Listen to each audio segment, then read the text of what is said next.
Welcome to the Elite BSC podcast, where our entire focus is helping commercial janitorial contractors succeed. You want a growing company, a thriving team, and healthy profits, and we are here to help. My name is Jordan Tong. I'm the founder of Elite BSC, a company dedicated to helping janitorial companies grow and thrive. I also serve as CEO and one of the owners of France Building Services. France is a janitorial company employing nearly 600 people. Since 2007, we grew from 1.5 million to more than 20 million in annual revenue and built what I think is one of the best teams in the world. The goal of Elite BSC and this podcast is to give owners in the industry a vision of where their company can be and the information and tools to get there. I want to share what I have learned over the years to make this a reality for you.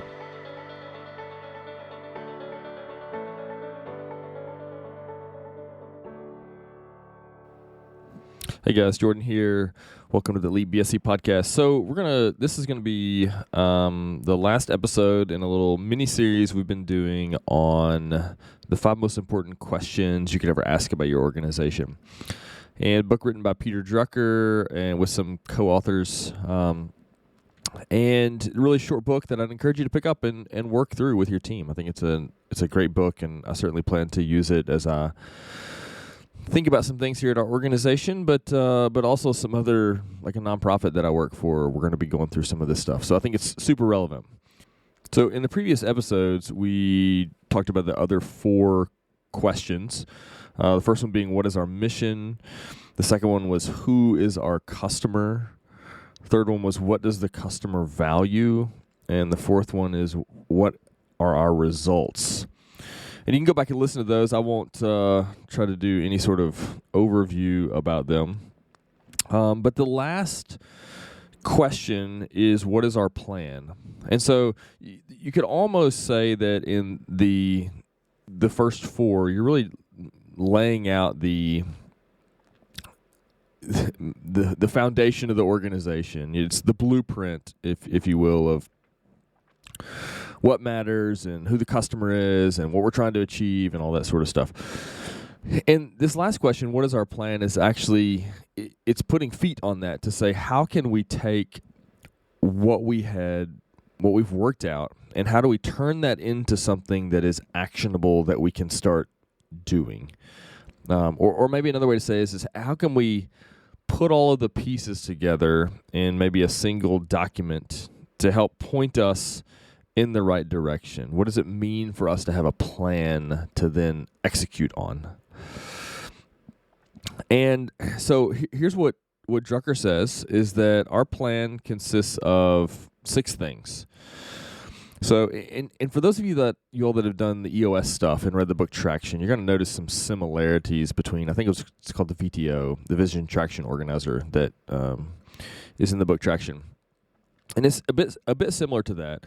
And so Drucker says there are 6 particular things that need to be on this plan or a part of this plan. So mission and vision is the first one, and we'll talk about that for a minute. Goals is number 2. Objectives is number 3, and he has sort of a distinction between those 2. Action steps, number 4. Number 5 is a budget, and number 6 is appraisal. And we'll get into what that means. So let's dive right into the first one and talk about what should be on a plan. And again, think about this as something you're going to put together with your team that you're then going to use as sort of your company Bible, as it were, to measure yourself against. It's the moral standard, as it were, for your organization. So the first part of this plan is what we would call the mission vision. And you could probably put it like this. I like the way Jim Collins does this, and I think it's pretty helpful, is I like the idea of there being a purpose statement, or sort of like a why do we exist? Why are we here? And he calls that the purpose. And then the values, like what do we hold central to the organization? And then you could say like a vision. I like the word vision, and it's the idea of what is the picture of what it's going to feel like when we get there? What does the outcome look like when we execute on this stuff? And so our purpose, our values, and our vision sort of wrap up what it means to have a mission as an organization. But we can't just stop at having a mission. So here's what Drucker says. To further the mission, there must be action today and specific aims for tomorrow. Yet planning is not masterminding the future. Any attempt to do so would be foolish. The future is unpredictable. In the face of uncertainties, planning defines the particular place you want to be and how you intend to get there. Planning does not substitute facts for judgment, nor science for leadership. It recognizes the importance of analysis, courage, experience, intuition, even hunch. It is responsibility rather than technique. So this moves us into the next section, which is, or the next step in a plan. The next thing that needs to be on there are the goals. And so this is part 2, or step number 2 in the plan. And when Drucker talks about goals, what he has in mind is the sort of thing that Jim Collins means when he says BHAGs, the big, hairy, audacious goals. It's the big stuff, the big ideas, the big things you would like to accomplish. Here's what Drucker says. Goals are overarching and should be few in number. If you have more than 5 goals, you have none. You're simply spreading yourself too thin. Goals make it absolutely clear where you will concentrate resources for results. The mark of an organization serious about success. Goals flow from mission. Aim the organization where it must go. Build on strength. Address opportunity. And taken together, outline your desired future. So let's give maybe some examples. So we've been a little bit high in the clouds here. So let's bring it down and talk about for a cleaning company. So for instance, a goal in this sense, or a BHAG, might be something like, hey, I want my company to be at $5 million in revenue by 2030. Or maybe $10 or $20 million in revenue by that time. Another one could be we want to be the dominant player in each of the markets that we're in, or a top 2 or 3 company in each of the markets that we're in. So that was similar to actually one of the goals that Jack Welch had for GE, is if they couldn't be a top 2 or 3 in a particular product line or type of product that they were offering, then they would get out of that particular field. So another one, this is something that's on our BHAG list here, is we want to be one of the most respected companies in the industry. A little bit difficult to measure that, but it has definitely helped point us in a certain kind of direction that has been good for us. So the next one is objectives. So this is where you're going to be taking the goals and breaking it down into smaller steps that are specific, measurable things that you can actually go after, that are going to help you achieve those BHAGs. So let me just quote from the book here again. It says, objectives are the specific and measurable levels of achievement that move the organization toward its goals. The chief executive officer is responsible for development of objectives and action steps and detailed budgets that follow. The board, so he's talking about a nonprofit here, must not act at the level of tactical planning where it interferes with management's vital ability to be flexible in how the goals are achieved. And this could apply for us too. Like there needs to be some flexibility with our team to be able to execute on the goals that we have. We're developing and implementing a plan. The top leadership is accountable for mission and goals and the allocation of resources to results and for appraising progress and achievement. Management is accountable for objectives, for action steps, supporting budget, etc. So let's take this down and so we've got the big picture goals, and now we want to break it down into these objectives, these bite-sized pieces. And so, for instance, one of our big picture goals was let's be a $5 million company by 2030, or a $10 million company, whatever it is, depending on where you're at. So an objective could be, hey, we want to grow. We want to have $1 million in new sales every year over the next 5 years. Or perhaps we want to open a new branch office in ABC geography, which is going to help get us towards that goal that we're looking for. So these are the kinds of things. So you can imagine taking the goals, the big picture stuff, and you're breaking it down into stuff that can be achieved in the short term. Very specific and measurable things that you can do.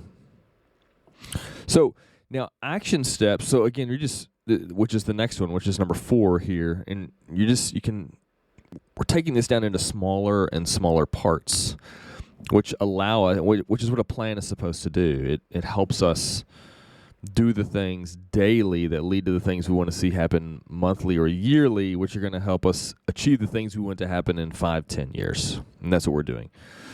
So, and action steps are just that. There's specific things you need to do each week or month to hit those objectives.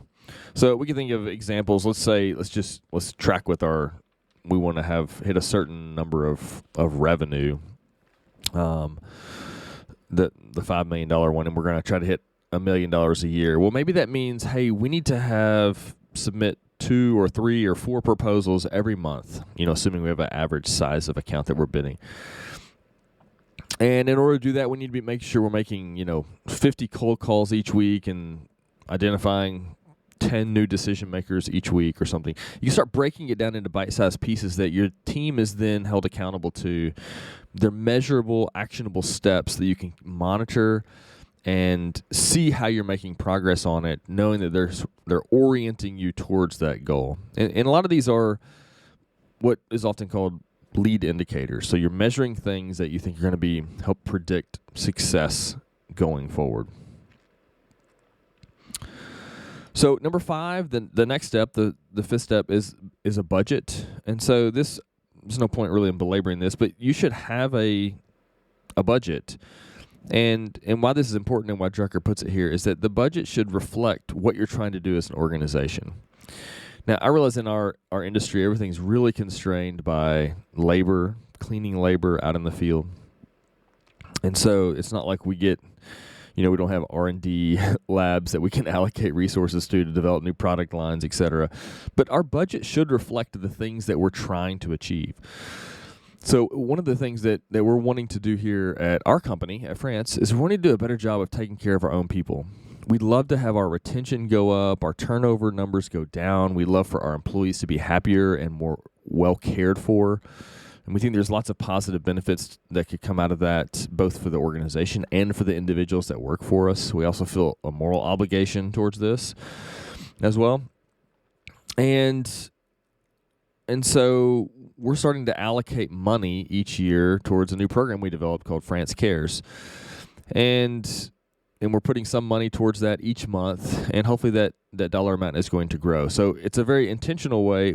As we've budgeted for this year, it's something that we're building into the budget to be a part of, or so that it helps us achieve the thing that we're trying to achieve with our team. So a budget really is, I think it's important. It's, financials are a critical metric that helps you assess the health of your organization. They don't tell the whole story, but man, they tell a lot. And they really help show, obviously whether or not you're viable as an organization and where you're trending, but they just give you a really good pulse on how things are going. Profitability doesn't always mean everything is going well, but it certainly is an indicator that lots of things are going right. And so the budget needs to be intentional, it needs to be monitored, it needs to be used as guardrails, and needs to be a part of the process. So the last one, number 6, on what the plan consists of is appraisal. And really what Drucker has in mind here is the idea that you're regularly assessing how you're doing. So having a plan is all well and good, and you should have it. You should have all of these previous 5 steps. But if you don't regularly assess how you're doing in relation to the plan and make changes, etc., then the plan really is kind of worthless. Like it's not really doing much for you.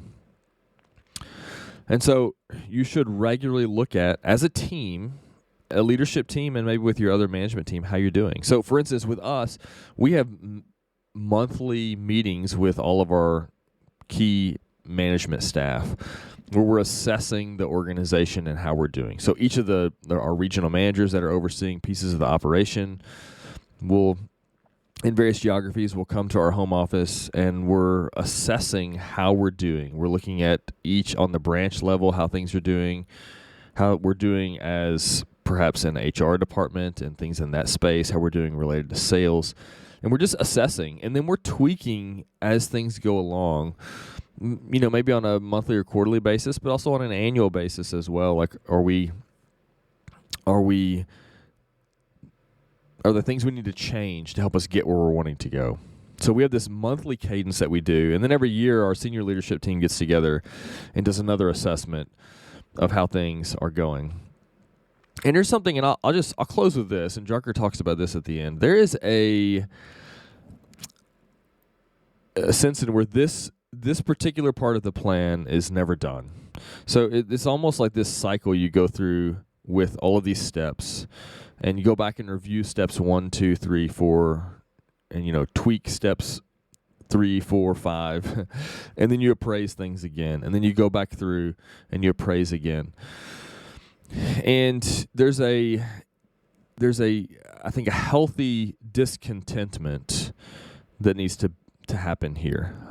Discontentment in general is not a good thing, but in this case it is. It's like we want to strive to continually get better, and so we want to have a positive or a healthy discontent about where we're at now, to constantly reassess and see, are there things we can do to grow? What was having a growth mindset? Where can we be better? And this cycle you should just go through regularly and keep tweaking, keep revising, keep working at the plan, keep measuring, keep going back to the budget, reassessing. You do this multiple iterations, you're going to start seeing traction develop in the organization. Like it's just going to happen. You're plowing this field, which is your company, and at some point you're going to start getting growth and start harvesting some fruit from that. So, if anything, I hope this is helpful. If anything, I'd love to see you get the book and check this stuff out yourself. I think it's super helpful, super easy to walk your team through some of this stuff as well, in a not very intimidating way. So this wraps up our series on this particular book and these 5 most important questions. We'll be back next week starting with some new or fresh content. And I hope this is helpful. If you ever need anything, please reach out to us, Jordan at EliteBSC.com, or you can go to EliteBSC.com. We'll see you next time. If you found the information in this podcast helpful, please like and subscribe on whatever podcast platform that you're using. If you would like more resources or help to grow your cleaning company, head over to EliteBSC.com. We have loads of articles, videos, free tools, coaching options, and a lot more. If your company is greater than $500K in revenue and you want to take your learning experience to the next level, check out our mastermind group. You can learn more about that at EliteBSC.com/mastermind.